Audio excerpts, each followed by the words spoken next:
Bonjour, aujourd'hui nous allons parler de la maternité et de la paternité.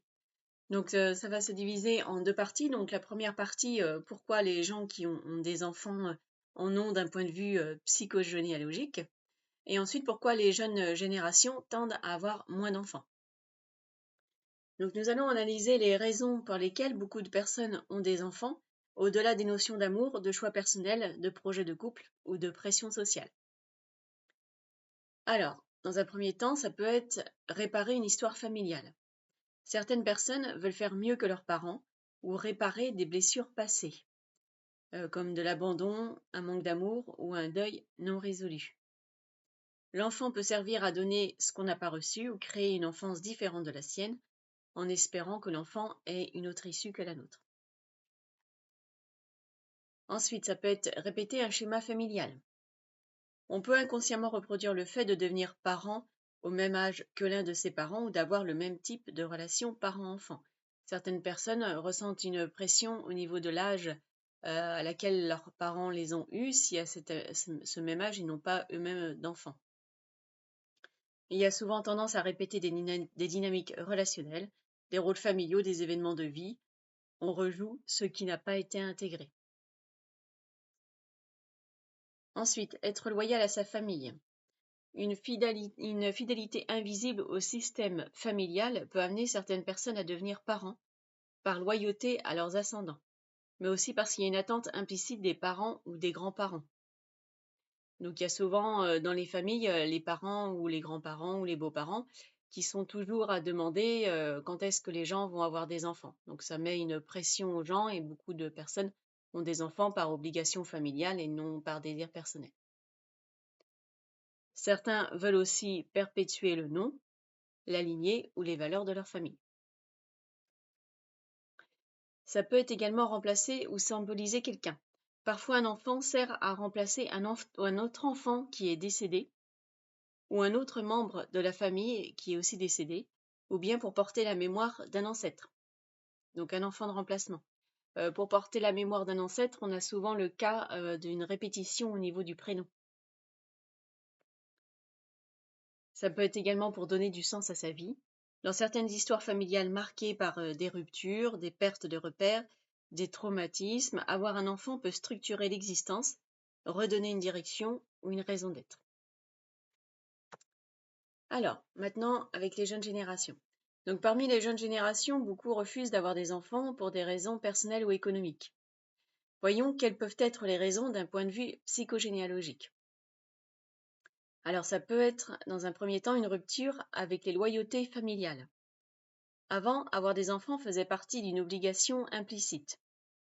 De nos jours, certains ne veulent plus reproduire ce modèle en sortant des loyautés invisibles. C'est-à-dire que la personne estime que ce n'est pas à sa famille de décider si elle doit avoir un enfant ou pas, c'est la personne elle-même qui le décidera si elle le souhaite ou pas. Refus de transmettre des blessures.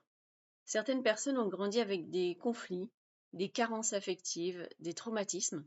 En n'ayant pas d'enfants, elles évitent de transmettre ces problématiques, puisque certaines personnes, à l'âge d'avoir des enfants, n'ont pas encore réglé tous leurs problèmes et sont encore en train de se poser des questions et n'ont pas l'envie de transmettre leurs problèmes aux enfants, puisque tant qu'on n'a pas réglé ses problèmes personnels, eh bien, si on a des enfants, eh bien, c'est eux qui vont les récupérer et qui vont se débrouiller avec ça à l'âge adulte. Une prise de conscience plus forte des schémas familiaux. Les jeunes générations ont davantage accès aux thérapies, à la psychologie, au concept des traumas et à des schémas répétitifs. Certains voient plus clairement ce qui se répète dans leur famille et choisissent de ne pas entrer dans ce cycle. Dans certaines familles, il y a des choses qui se répètent de génération en génération, comme ça peut par exemple être des maladies, comme par exemple des cancers. Et les gens ont beaucoup de difficultés à débloquer cette situation.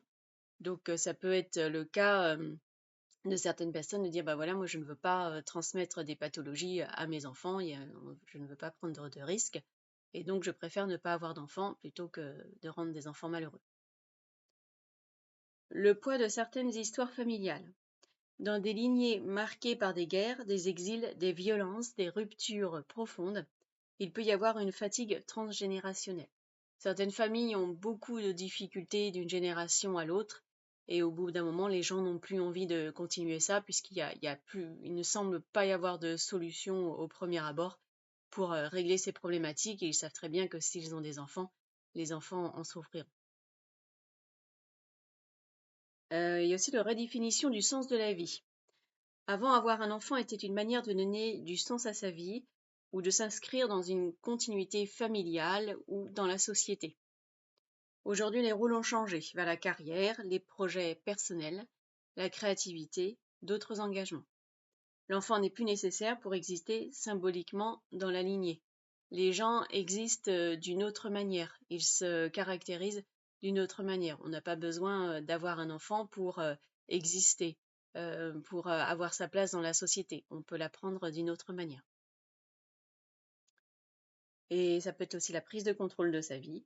Ne pas avoir d'enfant peut aussi être vu comme reprendre la main sur son histoire ou décider consciemment de ce qu'on transmet ou non. Donc voilà, donc là on est dans la question de choix. Les gens n'en sont plus dans des obligations, ils décident s'ils en ont envie ou pas. Donc si vous voulez partager votre expérience, si vous avez des enfants ou pas d'enfants, et de pourquoi vous les avez eus ou pourquoi vous n'en voulez pas, vous pouvez laisser vos témoignages en commentaire. Vous pouvez également vous abonner et laisser un pouce en l'air. Merci, au revoir.